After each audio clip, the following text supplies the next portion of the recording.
Bismillahirrahmanirrahim. Assalamualaikum warahmatullahi wabarakatuh. Teman-teman, apa kabar?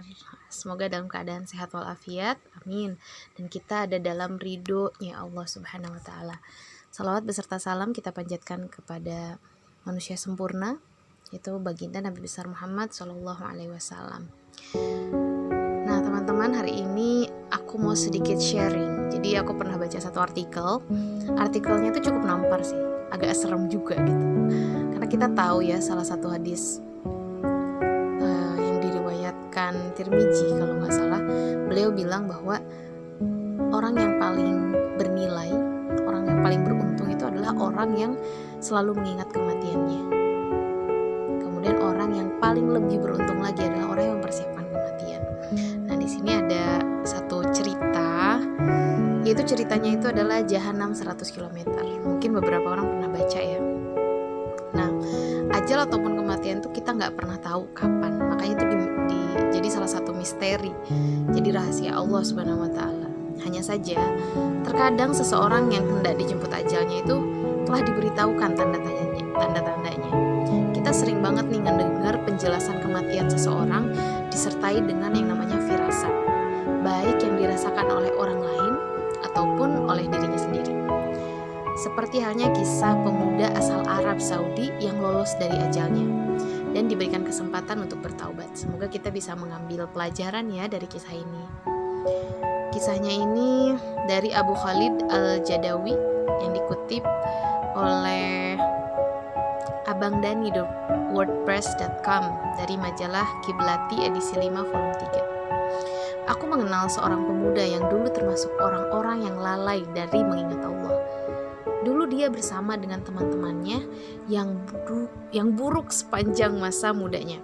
Pemuda itu meriwayatkan kisahnya sendiri. Nah, kisahnya seperti apa?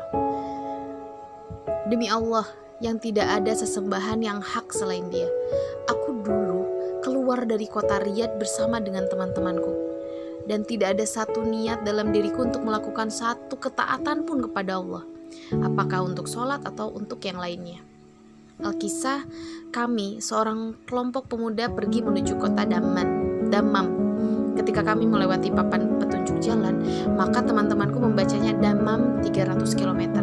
Maka aku pun katakan kepada mereka, aku melihat papan itu bertuliskan Jahanam 300 km.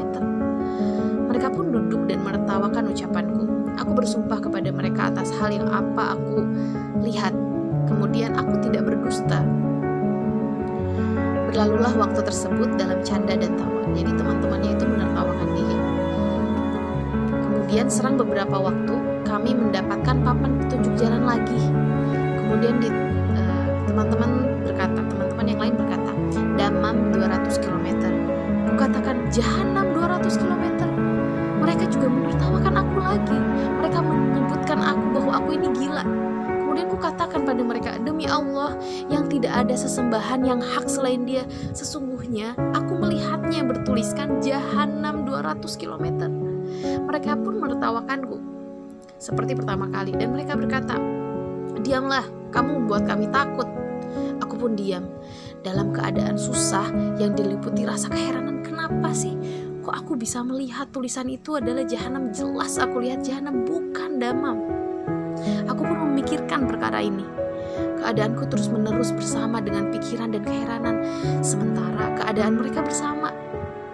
Keadaan teman-teman yang lain itu pasti tertawa-tawa, bercanda, hingga kemudian kami bertemu dengan papan penunjuk jalan yang ketiga. Mereka berkata, tinggal sedikit lagi, Dammam 100 km. Kukatakan, demi Allah yang Maha Agung, aku melihat Jahanam 100 km. Mereka berkata, tinggalkanlah kedustaan yang telah engkau lakukan. Sesungguhnya perkataanmu itu menyakiti kami sejak awal perjalanan kita. Mereka mulai terganggu dengan ucapanku. Kukatakan, turunkanlah aku ingin kembali. Mereka berkata, apakah engkau sudah gila? Kukatakan, turunkan aku, demi Allah, aku tidak akan menyelesaikan perjalanan ini bersama kalian. Maka mereka pun berhenti dan menurunkan aku. Aku pun pergi ke arah lain dari jalan tersebut. Aku pun tinggal di jalan itu beberapa saat dengan memberikan isyarat kepada mobil-mobil untuk berhenti. Tetapi Tidak ada seorang pun yang berhenti untukku. Selang beberapa saat, berhentilah untukku seorang supir yang sudah tua. Aku pun mengendarai mobil bersamanya. Saat itu dia dalam keadaan diam dan sangat sedih dan tidak berkata sesuatu apapun. Maka aku tanyakan padanya, "Baiklah, ada apa dengan Anda? Kenapa Anda tidak berkata-kata?" Maka dia menjawab, "Sesungguhnya aku sangat terkesima dengan sebuah kecelakaan yang telah kulihat beberapa saat yang lalu. Demi Allah, aku belum pernah melihat yang lebih buruk darinya selama kehidupanku." Kukatakan padanya, "Apakah mereka itu satu keluarga atau selainnya?" Dia menjawab, "Mereka adalah sekumpulan anak-anak muda. Tidak ada seorang pun dari mereka yang selamat." Maka dia memberitahukan kepadaku ciri-ciri mobil. Ciri-ciri mobilnya, ciri-ciri orang yang tewas. Dan semua yang digambarkan oleh orang tersebut itu adalah teman-temanku yang tadi. Teman-teman yang melanjutkan perjalanannya, teman-teman yang telah menurunkan aku di sini. Maka aku pun meminta kepadanya untuk bersumpah atas apa yang telah dia katakan. Maka dia pun bersumpah dengan nama Allah. Maka aku pun mengetahui bahwa Allah telah mencabut roh teman-temanku setelah aku turun dari mobil tadi. Dan dia telah menjadikanku sebagai pelajaran bagi diriku dan yang lain. Aku pun memuji Allah yang telah menyelamatkanku di antara mereka. Syekh Abu Khalid Al-Jadawi berkata, "Sesungguhnya pemilik kisah ini menjadi seorang lelaki yang baik. Padanya terdapat banyak tanda-tanda kebaikan. Setelah dia kehilangan teman-temannya dengan kisah ini, yang setelahnya dia bertaubat dengan taubatan sebaik-baiknya taubat, yaitu taubatan nasuha. Maka aku katakan, wahai saudaraku, apakah engkau akan menunggu kehilangan 4 atau 5 temanmu sampai kepada perjalanan seperti ini, agar engkau bisa mengambil pelajaran darinya? Dan tahukah engkau bahwa kadang bukan engkau yang bertaubat karena sebab kematian teman-temanmu, melainkan engkaulah yang menjadi sebab pertaubatan teman-temanmu karena kematianmu di atas maksiat dan kerusakan. Na'udzubillahi min zalik." Ya Allah, jangan jadikan kami sebagai pelajaran bagi manusia, tetapi jadikanlah kami sebagai orang yang mengambil pelajaran dari apa yang terjadi pada mereka dan dari apa saja yang telah terjadi di sekitar kami. Allahumma amin. Masya Allah, semoga kita bisa mengambil pelajaran. Yuk kita coba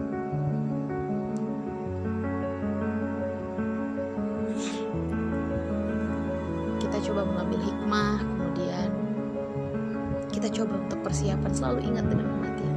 Lakukan yang terbaik dan persiapkan bekal terbaik untuk perjalanan panjang nanti. Terima kasih. Sekian, alhamdulillahirabbil alamin. Subhanakallahumma wa bihamdika asyhadu an la ilaha illa anta astaghfiruka wa atubu ilaik. Wassalamualaikum warahmatullahi wabarakatuh.